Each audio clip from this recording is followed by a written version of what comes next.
40세에 이삭이 리브가라고 하는 여성과 결혼을 했습니다. 아이가 안 생겨요. 족장시대입니다. 아이가 없으면 이 가정의 위기입니다. 하나님 앞에 아이를 우리 가정에 달라고 눈물을 뿌려가면서 기도를 했습니다. 5년이 지났습니다. 10년이 지났습니다. 15년이 지났습니다. 전혀 하나님이 이 가정의 기도를 응답하지 않습니다. 20년 되던 해에 이삭 나이 60세에 드디어 이 가정에 아이를 하나님이 선물했습니다. 기도를 응답하신 거지요. 그것도 쌍둥이를 선물했습니다. 에서와 야곱입니다. 야곱하면 떠오르는 이미지가 무엇일까요? 어떤 이미지가 떠오릅니까? 곤모 술수의 대항입니다. 잔머리, 꾀가 보통 이상 수준입니다. 형 에서의 장자권을 가로채지요. 아버지 이삭으로부터 축복권을 속임수로 다 받습니다. 생명이 위태로워지는 거죠. 그래서 도망을 가기도 합니다. 부정적이고 비도덕적인 사람으로 인식이 되는데 긍정적 시각으로 보면 야곱과 같은 인물이 없습니다. 뭘까요? 어찌하든지 하나님의 축복을 받으려고 모든 인생을 걸었던 인물입니다. 그리고 정말 하나님의 축복을 받습니다. 성경에 창세기부터 계시록까지 얼마나 많은 축복의 이야기가 있겠어요. 그 모든 축복을 받으려고 애를 썼던 인물이 야곱입니다. 보통 인물이 아닙니다. 돈이 없으면 돈을 달라고도 하고 그 축복을 받은 하나님의 축복의 특징 3가지가 있습니다. 그걸 오늘 함께 나누려고 합니다. 우선 성경에서 야곱에 대해서 어떻게 진술하느냐, 이거 중요한 거죠.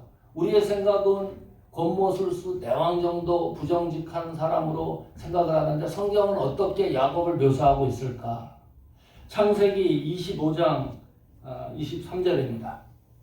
우리 성경을 많이 읽어야 돼요. 한 13군데, 14군데를 읽어야 되는데 목사님 설교하면서 왜 성경을 이렇게 많이 읽게 하나?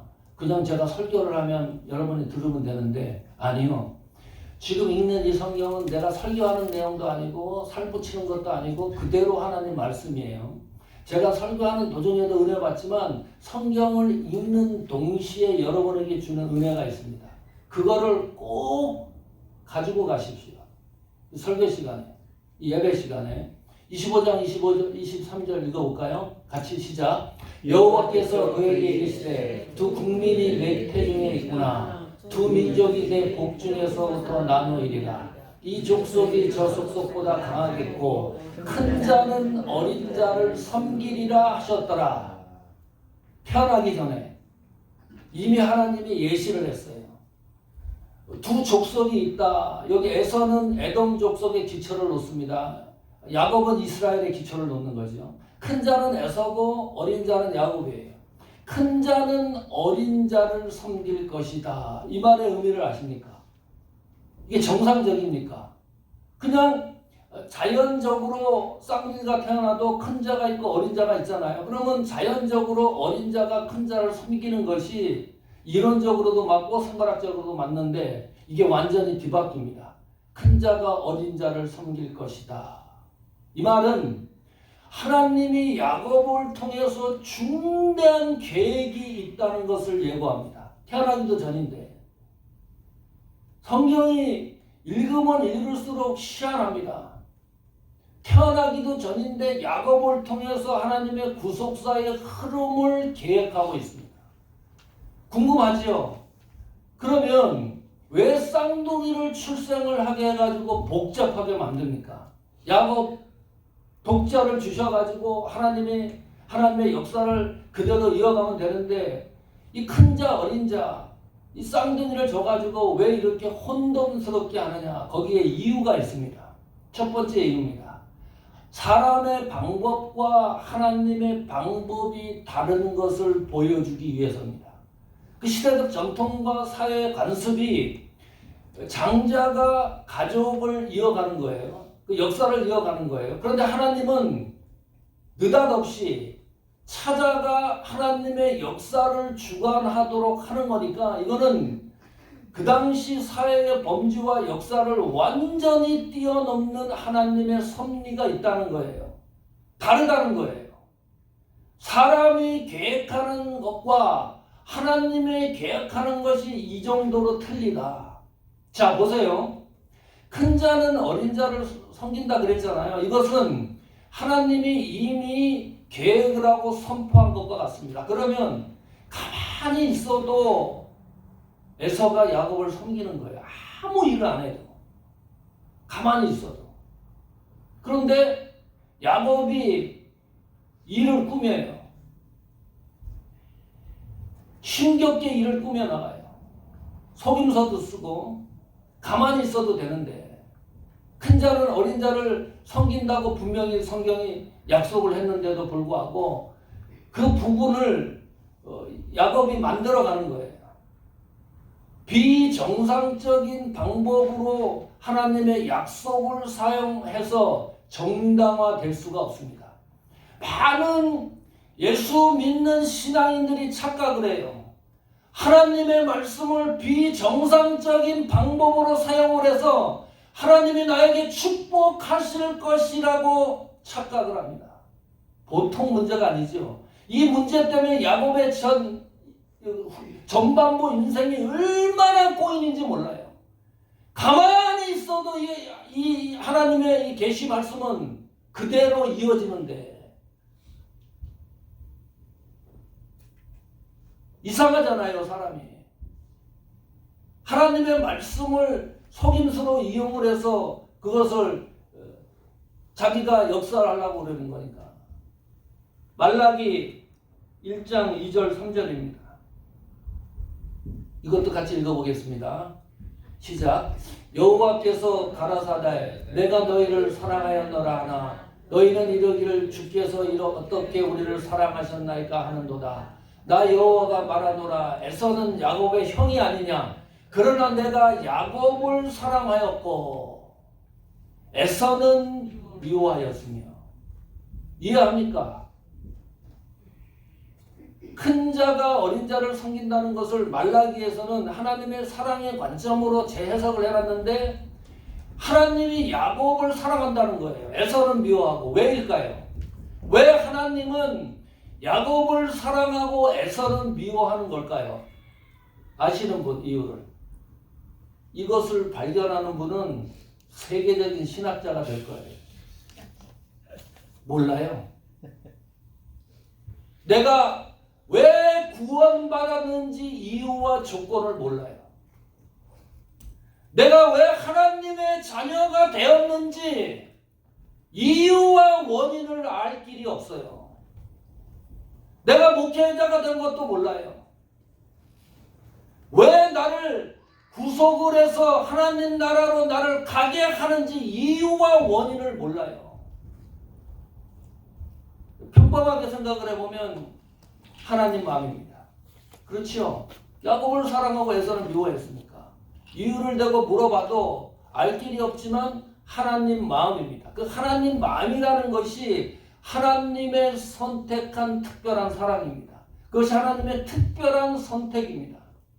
고신 목사회 끝나고 캘리포니아 순두부 가서 식사를 했어요. 목사님들이. 그것도 참 신기하대요. 순두부를 시키는데 통일되지 않아요. 어떤 목사님은 곱창 순두부, 어떤 목사님은 섞어 순두부, 해물 순두부, 또 맵게 나는 맵게 해달라. 어떤 목사님은 미디움으로 해달라. 어떤 목사님은 아무것도 달라고 하지 않고 그냥 달라. 근데 더 신기한 게 뭔지 압니까? 거기 앉아있던 모든 사람들이 왜 목사님은 섞어 순두부를 시킵니까? 물어보는 사람이 없어요. 그거 희한하지 않아요? 누군가가 좀 손을 들고 물어볼 만도 한데 한 명도 물어보는 사람이 없어요. 왜 그런지 압니까? 내 마음이니까. 내 입맛에 맞는 것을 내가 먹는 거니까. 그 목사님도 자기 마음대로 입맛에 먹는 걸 먹는 거고 나도 내 입맛에 맞는 것을 먹는 거예요. 우리 사람도 인간의 주권이 있어요. 의지가 있어요. 선택할 수 있는 의지력이 있어요. 하나님이 특별한 사랑 선택이라는 것을 고상하게, 하나님 마음이라는 것을 고상하게 말하면 그것이 하나님의 절대 주권입니다. 하나님의 절대 섭리입니다. 하나님의 절대 통치입니다. 그 하나님의 절대 주권이 내 속에 개입을 하면 그것을 어떻게 말하는 거냐? 하나님이 나를 은혜를 주신 것이기 때문에 무조건적인 은혜라고 말합니다. 이유를 알 길이 없기 때문이에요. 조건을 알 길이 없어요. 그래서 하나님이 나에게 주신 무조건 은혜라고 고백을 해요. 우리가 그뿐만입니까? 이것은 하나님이 은혜를 주면 그 사람은 반드시 그 은혜를 받을 수밖에 없는 존재가 돼요. 하나님의 은혜를 거부할 수가 없어요. 그래서 불강력적 은혜라고 말합니다. 고상하게. 야곱이, 하나님이 야곱을 사랑했다고 하는 것은 야곱의 전 인생이 하나님 주권 아래 존재한다는 말입니다. 그것이 축복입니다. 사모하는 교회가 하나님의 주권 아래 있다는 것이 축복입니다. 여기에 계신 여러분, 여러분의 삶과 신앙과 삶이 하나님의 주권 아래 존재한다는 것이 축복입니다. 지금 성경이 계속 그 이야기를 하고 있어요. 그렇다면 그 하나님이 행하시는 축복의 세 가지 특징이 있습니다. 그 첫 번째가 하나님이 함께 하시는 것이 축복입니다. 창세기 31장 1절입니다. 자, 이것도 읽어봅니다. 계속 같이 읽겠습니다. 시작. 야곱이 들은즉 라반의 아들들이 말해 야곱이 우리 아버지의 소유를 다 빼앗고 우리 아버지의 소유로 인하여 이같이 거부가 되었다 하는지라. 자, 단어 하나하나가 의미가 있습니다. 자, 도망가지요. 외삼촌 라반의 집으로 피신을 했습니다. 30일 동안 걸어가야지 도착하는 거리예요. 거기서 몇 년 동안 있습니까? 야곱이 20년 동안 종노릇을 해요. 머슴 생활을 해요. 20년째 되던 해입니다. 창세기 31장 1절이. 거부가 되었다. 개정개혁은 제물로 번역을 해놨어요. 더 좋은 번역은 히브리어의 더 좋은 번역은 영광 번영이라는 뜻입니다. 유명해졌다는 거예요. 사람들 눈에 드디어 야곱이 눈에 띄기 시작을 했다. 자, 여기 보니까 이같이 거부가 되었다 하는지라 누가 한 말이에요? 야곱이 한 말이 아닙니다. 착각하시면 안 됩니다. 야곱 스스로 내가 하나님에 의해서 재물이 많아지고 부자가 되었다고 얘기하는 게 아니고 너무 신기하니까 이 라반 외삼촌 자녀들이 가만히 보니까 거부가 되어 있는 거예요. 근데 그 거부가 되어 있는데 될 수가 없으니까 사회 제도상 이것은 내 아버지의 소유를 다 빼앗아서 탈취해서 거부가 되었다고 얘기를 하고 있어요. 이 야곱 스스로 거부가 되었다고 말하는 게 아니고 도둑질을 해서 거부가 되었다고 얘기를 하고 있어요. 그런데 우리는 이것은 하나님이 하신 일인 것을 잘 알고 있어요. 하나님이 하신 일입니다. 자, 몇 가지 그 증거를 대볼까요? 야곱은 20년 전에도 머슴 생활을 했어요. 20년 후에도 머슴 생활을 하고 있어요. 그 당시 사회 간섭으로 머슴이 거부가 된다는 것은 0%, 0% 확률도 없습니다. 확률이 그냥 없는 거예요. 그래서 이 일은 하나님이 하신 일입니다. 얼마나 외삼촌이 나쁜 심성을 가졌냐 하면 10번씩이나 싹스를 주지 않으려고 그래요. 임금을 주지 않으려고 계속 천지를 해나갑니다. 어느 정도였냐면 31장 8절입니다. 읽어보십시오. 시작. 그가 이르기를 점 있는 것이 넥사시 되리라 하면 온 양떼에 낳은 것이 점 있는 것이요 또 얼룩무늬 있는 것이 넥사시 되리라 하면 온 양떼에 낳은 것이 얼룩무늬 있는 것이니 외삼촌이 이 임금을 안 주려고요. 자, 지금부터 이 양이 새끼를 낳으면 점이 있으면 너 다 가져라. 그런데 그 이후부터 양이 새끼를 낳으면 몽땅 점 있는 양이 나오는 거예요. 그 상황을 보니까 너무 속상하니까 오케이 그러면 얼룩무늬 있는 걸 또 네 거라. 그러니까 그 이후로부터 양이 새끼를 낳으면 몽땅 얼룩무늬 생긴 양만 나는 거예요. 야곱이 거부가 될 수밖에 없어요. 이거 하나님이 하신 일이죠. 이거 하나님이 함께 하신 일이죠. 더 깊게 한번 들어가 볼까요? 창세기 31장 8절입니다. 31장 3절입니다. 자, 읽어보십시오. 신경을 써서 읽어보십시오. 시작. 여호와께서 야곱에게 이르시되 내 조상의 땅 내 족속이 내게로 돌아오라. 내가 너와 함께 있으시라 하신지라. 이 하나님의 너와 함께 있으리라 하신지라 이 말씀은 20년 전에 들었던 음성이에요.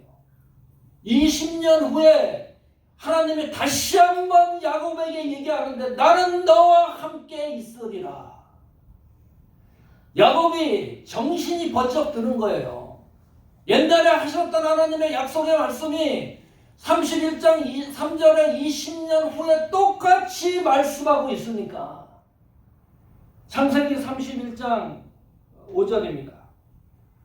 같이 읽습니다. 시작. 그들에게 이르되 내가 그들의 아버지 안색을 본즉 내게 대하여 정과 같지 아니하도다.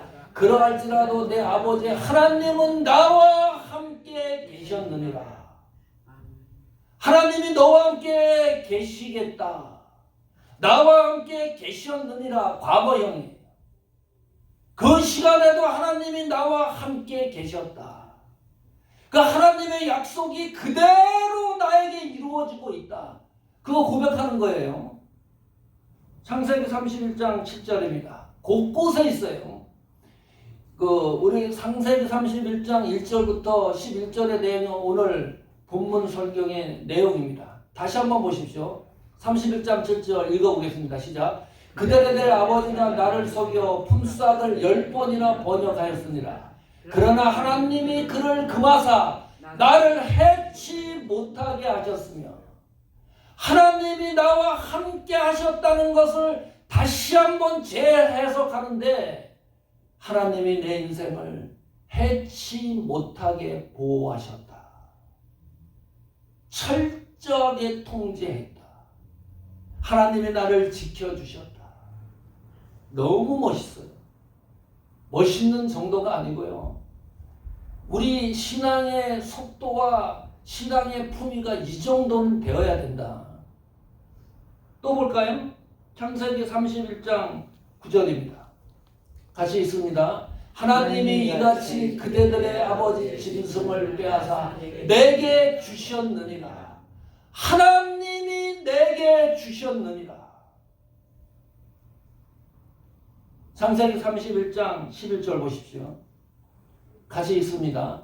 꿈에 하나님의 사자가 내게 말씀하시기를 야곱아 하기로 내가 대답하기를 여기 있나이다 하며 이번에는 꿈에 직접 하나님의 사자가 나타나서 이야기를 해요.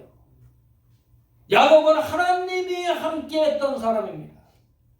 야곱은 재물을 자랑하는 게 한 번도 없습니다. 성경에. 하나님이 나와 함께 하셨다는 것을 처음부터 마지막 20년 세월이 흘렀어도 계속해서 말씀하는 게 하나님이 나와 함께 하셨다. 무슨 말이에요? 하나님이 나를 붙들고 계셨다.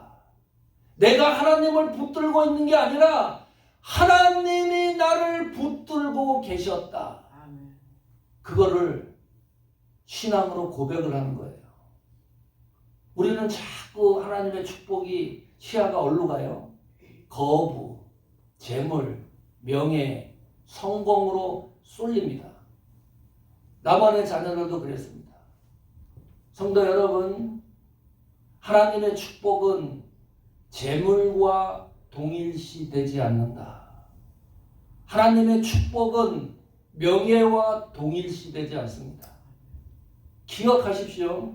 하나님의 축복은 부와 동일시 되지 않습니다. 많이 동일시하게 생각을 하죠. 하나님의 축복은 성공과 동일시 되지 않습니다. 부, 명예, 성공, 어느 집에서 사느냐, 어느 자동차 움직이느냐, 신앙과 관계없이 사기를 쳐도 그렇게 잘 사는 사람, 지구상에 수없이 많은 사람들이 있어요. 하나님의 축복을 재물에 가둘 수가 없어요. 하나님의 축복은 우리 명예에 가둘 수가 없다. 하나님의 축복은 성공에 가둘 수가 없습니다. 야곱의 짐소라는 이야기를 꼭 기억하십시오. 하나님이 나와 함께 하셨다. 이게 축복입니다. 사모하는 교회가 성장을 해서 건물로 하나님의 축복이라고 이야기하는 것. 우리 교회는 교인 수가 얼마입니다. 그래서 하나님 앞에 축복을 받았습니다. 그런 것으로 드러나는 것. 사모하는 교회는 하나님이 함께 하시는 교회구나. 이것이 드러나는 것이 축복입니다. 우리 사모하는 교회 장로님은 하나님이 함께 하시는 분들이다. 사모하는 교회 권사님은 하나님이 함께 하시는 분들이다. 우리 교회 집사님은 하나님이 함께 하시는 분이시다. 우리 교회 평신도 모든 성도는 하나님이 함께 하시는 분들이다. 우리 교회 사모님은 하나님이 함께 하시는 분이시다. 이것이 축복입니다. 우리가 지구와 이별하는 날 무엇을 남기렵니까, 여러분? 백승철은 하나님이 함께 했던 사람이다. 이거보다 더운 축복이 어디 있습니까? 이거보다 더 높은 명예가 어디 있습니까? 그 은혜가 여러분에게 족하기를 축원합니다. 두 번째, 견딜 수 있는 힘을 주신다. 이것이 하나님 축복의 특징입니다. 이 외삼촌은 악독한 사람이에요. 임금도 주지 않으려고 하고, 그런데 야곱은 너무나 열심히 일을 해요. 일하는 것보다 잘 돼요. 방귀를 들지도 않고 그 외삼촌이 일 시키는 거에 대해서 해방하지도 않고 돌아서지도 않고 도망가지도 않습니다. 그것을 끝끝내 다 수행을 하고 있습니다. 이것을 고상하게 얘기하면 뭐라고 표현하는 거죠? 우리가 잘 쓰는 표현입니다. 야곱은 그것을 훈련과 연단의 시간으로 생각을 했습니다. 너무나 잘 듣는 얘기죠. 자, 그러면 왜 야곱은 그 기간을 훈련과 연단의 시간으로 생각을 하는 걸까요? 이유가 뭘까요?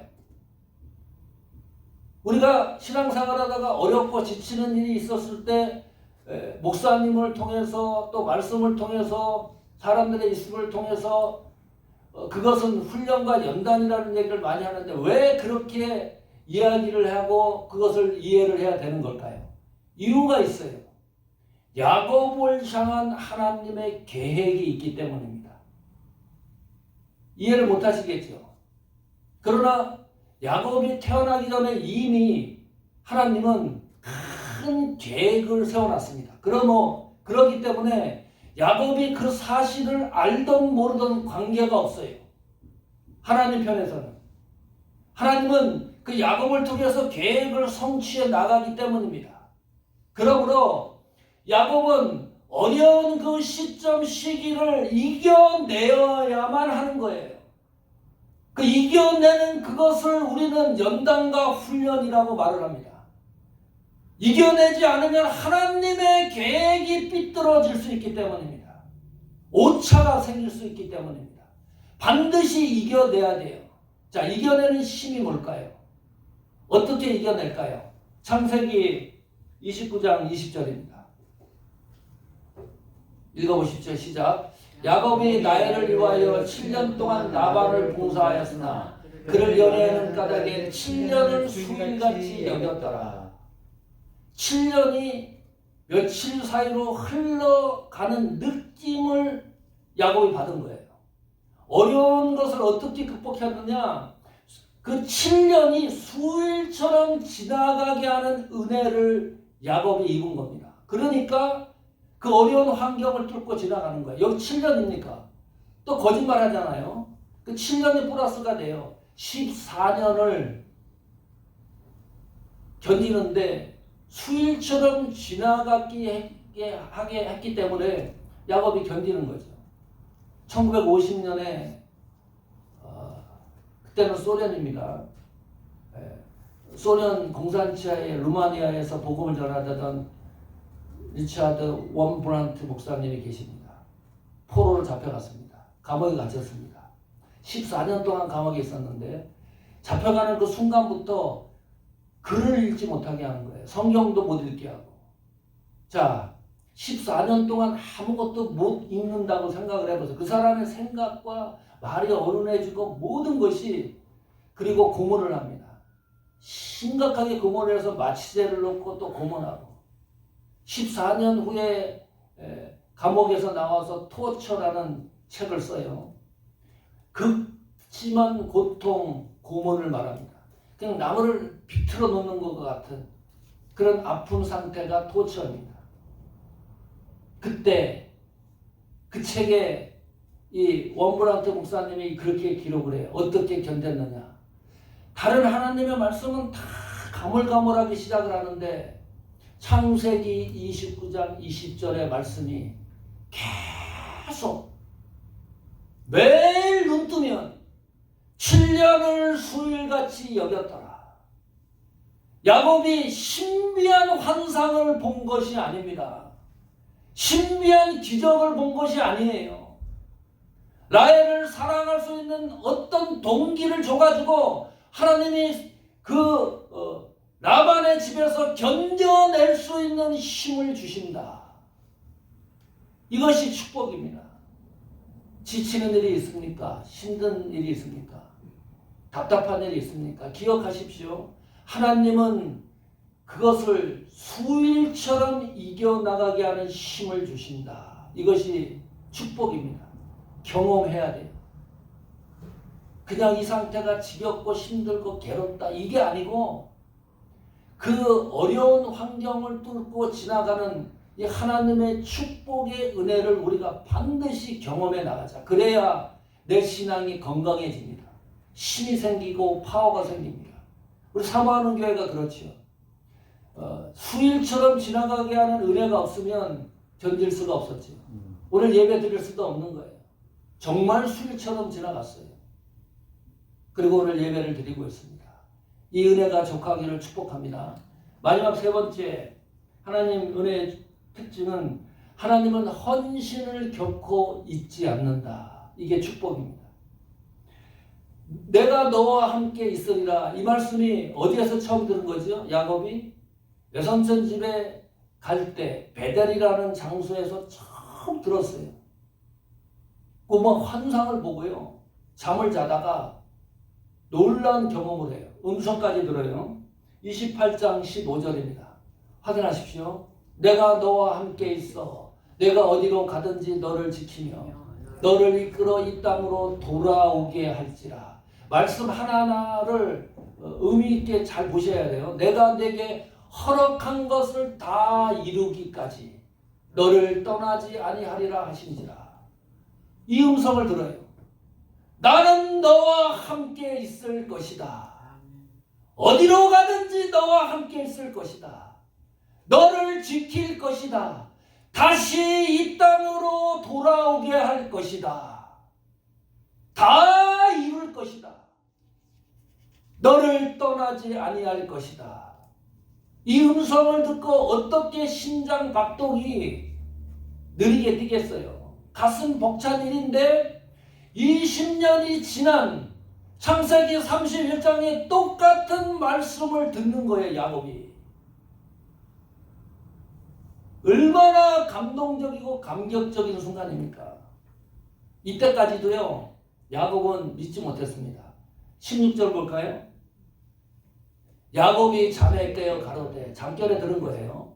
여호와께서 과연 여기 계시거늘 내가 알지 못하였도다. 이 정도 수준이었어요. 외삼촌 집으로 가는데 피곤해서 누워있다가 하나님 정확한 말씀을 듣고서 깼는데 여전히 하나님은 야곱과 동행하고 있었는데 야곱이 그 사실을 알지 못했던 거예요. 또 한 번 정점을 찍어주는 거예요, 하나님이. 자, 야곱이 이야기를 듣고서요, 어떻게 했을까요? 헌신을 약속합니다. 주머니 보니까 아무것도 없어요. 가진 것도 없어요. 가장 어렵고 힘들고 앞이 막막할 때 하나님이 약속하신 그 말씀이 너무 감동이 돼서 스스로 결심을 합니다. 그 결심한 것을 하나님 앞에 얘기를 해요. 자기가 잠자던 돌베개를 하나 꺼내가지고 세웁니다. 성경에 보니까 그것을 기둥이라. 세상에 집에 그게 기둥이 될 수 있습니까? 베델 허 벌판에 모든 것이 막히지 않고 뚫려있는 상황인데 하나님의 성전으로 헌신을 합니다. 아무것도 없어요. 하나님이 내 증인이시라고 헌신을 합니다. 하나님이 나에게 복을 주면 내가 하나님에게 10의 1조를 하겠다. 하나님 나에게 물질을 주십시오. 이런 헌신을 해요. 너무 감동적이니까 자기는 그 순간에 무엇이 할 것이 없으니까 언어로 헌신을 하는 거예요. 말로 헌신을 하는 거예요. 창세기 31장, 28장 16절입니다. 22절입니다. 자, 읽어보십시오. 시작. 내가 기둥으로 세운 이 돌이 하나님이 저희 될 것이요 하나님께서 내게 주신 모든 것에서 10분의 1을 내가 반드시 하나님께 드리겠나이다 하였더라. 해학적이지요. 그 잠자던 돌베개 하나 딱 세워놓고 하나님 이것이 하나님의 성전이 될 것입니다. 없어요. 아무것도. 하나님이 주시면 물질로 내가 최선을 다해서 하나님 섬겨보겠습니다. 이런 말을 해요. 자, 그런데 하나님이 야곱의 헌신을 잊지 않고 있습니다. 이것이 이제 특별한 거예요. 야곱의 언어로 드리는 헌신을 하나님은 야곱이 헌신하게 하는 것이 아니라요. 이 야곱의 헌신이 이루어지도록 하나님이 움직이시는 거예요. 이게 축복입니다. 뭐 돈을 벌고 어떻게 해가지고 하나님의 성전을 세우고 이게 아니라 목소리로 하나님에게 헌신을 했더니 하나님이 그것을 귀담아 듣고 그것이 이루어지도록 하나님이 뒤에서 일을 계속 하고 있습니다. 증거를 대볼까요? 창세기 31장 13절입니다. 읽어보십시오. 시작. 나는 베델 하나님이라 내가 거기서 기둥에 기름을 붓고 거기서 내게 서원하였으니 지금 일어나 이곳을 떠나 내 출생지로 돌아가라 하셨느니라. 정확하죠? 20년 전에 야곱이 했던 이야기를 하나님이 귀담아 듣고 나타나서 직접 얘기해요. 나는 그때 베델의 하나님이라. 너가 그렇게 얘기하지 않았느냐. 기둥에 기름을 붓고 이 기둥은 돌베개예요. 거기 가서 내게 소원하였으니 지금 일어나 이곳을 떠나 내 출생지로 돌아가라. 다시 돌아가라. 하나님의 약속을 그대로 20년 후에 야곱을 통해서 이어가고 있습니다. 또 하나 확인하십시오. 35장 1절입니다.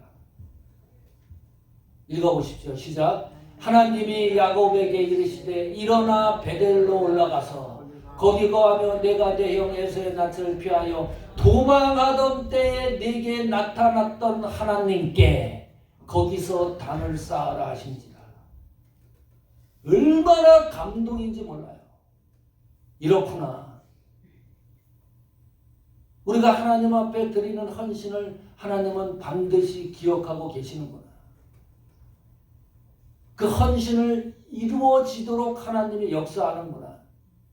하나님이 함께 하셔서요. 돌아갈 때 보십시오. 야곱은 거무가 되어 있었습니다. 이 말씀이 어떻게 이루어진가를 잘 생각해 보세요. 재물이 너무 많아서 사람들이 이해 못할 정도로 쏟아 부었습니다. 거무가 돼서 돌아가는 거예요.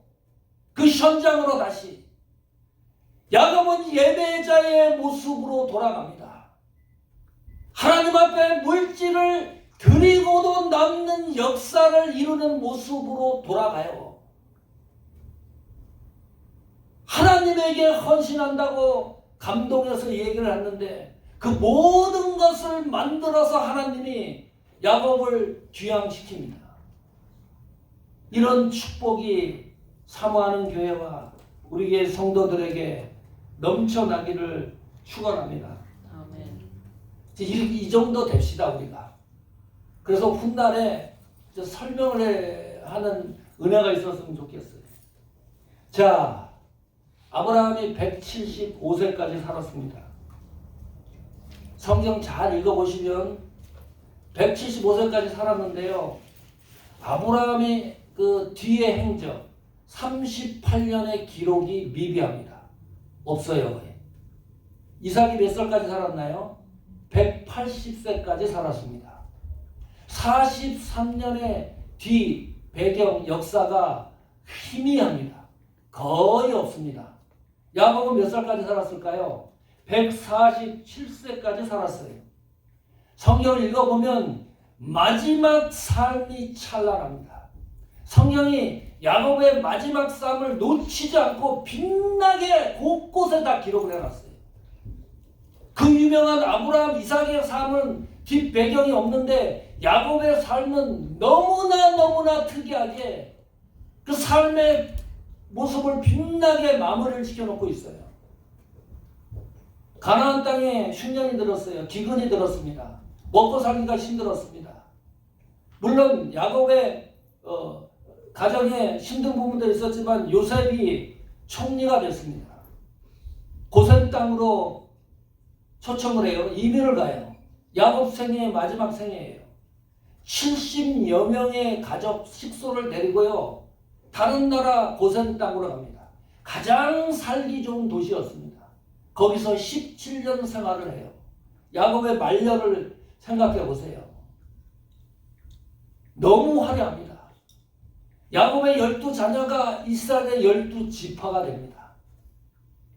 역사가 움직여요. 이 자녀들로 이스라엘의 역사가 움직여요. 하나님의 구속의 역사의 중심에 들어와 있어요. 이와 같은 축복이 세상에 어디 있어요? 야곱은 하나님이 부르시는 직전까지 생각과 정신과 영권이 흐트러지지 않습니다. 너무너무 맑아요.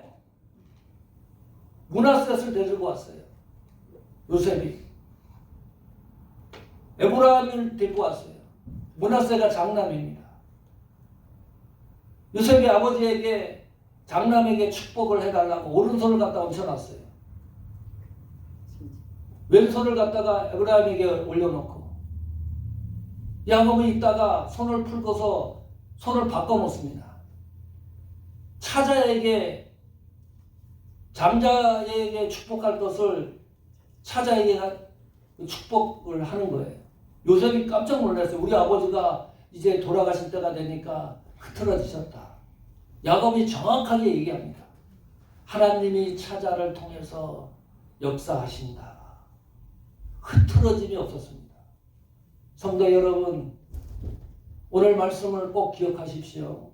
하나님의 축복은 하나님이 함께 하시는 축복입니다. 반드시 드러나야 돼요. 내 신앙의 역사, 내 삶이 하나님이 함께 하셨다는 역사가 드러나는 것, 그것이 축복입니다. 힘들고 지치더라도 뒤로 물러서거나 넘어지지 마십시오. 하나님이 수일처럼 지나가게 하시는 축복이 있습니다. 그거 우리가 누리자. 나의 헌신을 하나님이 헛되이 하지 않는다. 자손과 후손, 우리의 삶의 말미가 하나님 앞에 영광 돌리는 축복의 역사를 쓰는 그런 사모하는 교회와 여러분의 생애가 되기를 축원합니다. 아멘.